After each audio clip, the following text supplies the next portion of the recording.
kebijakan pemerintah adalah new normal. Apa itu new normal?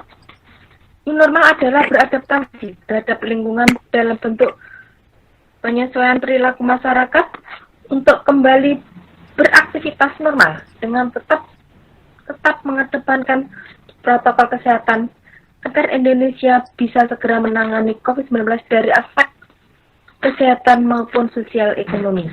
Risiko pergerakan orang dan berkumpulnya masyarakat pada tempat dan fasilitas umum memiliki potensi penularan COVID-19 yang cukup besar. Perlu dilakukan protokol kesehatan COVID-19, khususnya di tempat dan fasilitas umum. Masyarakat harus melakukan perubahan pola hidup dengan tatanan adaptasi kebiasaan yang baru atau new normal. Kedisiplinan dalam menerapkan prinsip pola hidup yang lebih bersih dan sehat merupakan kunci dalam menekan penularan COVID-19 pada masyarakat. Adapun protokol kesehatan yang harus dilakukan masyarakat adalah mengubah perilaku untuk hidup tetap disiplin dan taat. Rajin cuci tangan, memakai masker, membawa alat makan sendiri, membawa alat ibadah sendiri, bersedia diperiksa dulu saat di tempat umum, isolasi mandiri jika berinteraksi dengan ODP ataupun PDP, dan taati peraturan pemerintah. Sebelumnya saya mau bertanya, Bu, di masa pandemi ini apa diperbolehkan kita melakukan olahraga di tempat kebugaran? Karena kan tidak semua orang bisa melakukan olahraga di rumah gitu, pasti butuh tempat untuk melakukan olahraga di tempat kebugaran. Terima kasih, Bu. Ya, terima kasih atas pertanyaannya.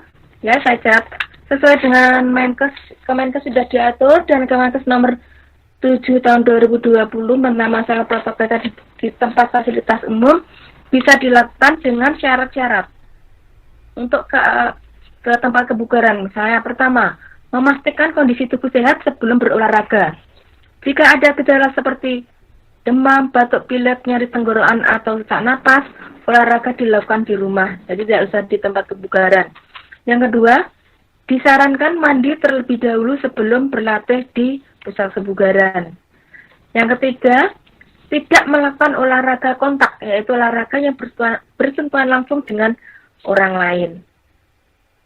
Terus selanjutnya, wajib menggunakan masker di area pusat kebugaran.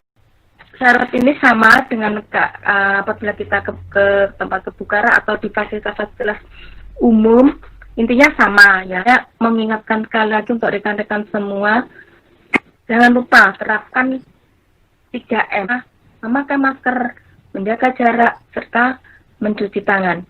Ditambah lagi dengan istirahat secara teratur, berolahraga, dan makan makanan yang berprotein. Yang terpenting, jaga stres. Jangan sampai stres. Perkenalkan, saya Muhammad Ainawasa pribadi, sekarang sedang menempuh pendidikan di Fakultas Kedokteran Universitas Brawijaya, program studi kedokteran.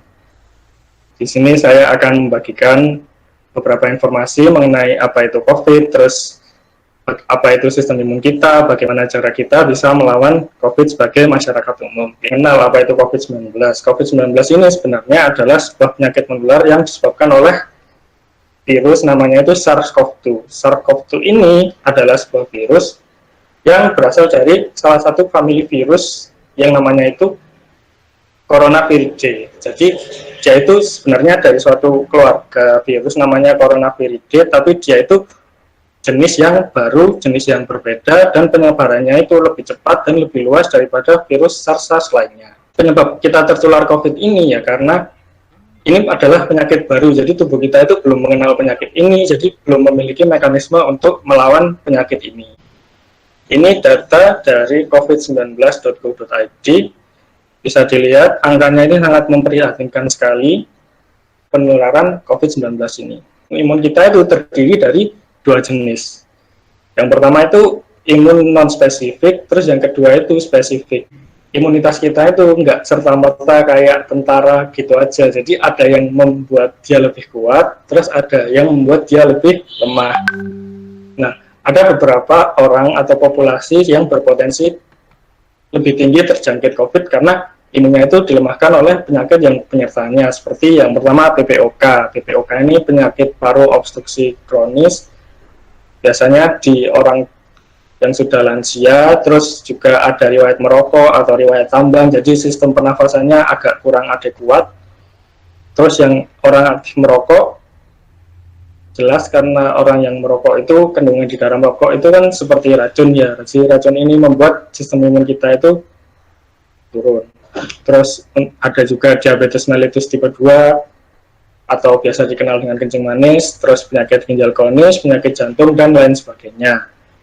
Ini semua terjadi karena dia menurunkan imunitas tubuh kita. Mencoba untuk menghilangkan hoax-hoax dari masyarakat. Misalnya, ini coba dikaji, benarkah campuran air kelapa muda, jeruk nipis, dan garam bisa menyembuhkan COVID? Kan banyak tuh berita-berita gitu dari WhatsApp atau dari mana gitu. Itu kan nggak jelas benar atau tidaknya. Nah, kalau misalnya ragu, bisa cari sendiri kebenarannya atau bisa booster ini. Terima kasih banyak. Kalau ada kesalahan, mohon maaf. Wassalamualaikum warahmatullahi wabarakatuh. Terima kasih atas waktu dan kesempatannya. Saya Vita, izin bertanya. Menurut saudara Aina Wasra, apakah seseorang yang telah sembuh dari COVID itu dapat terserang COVID lagi?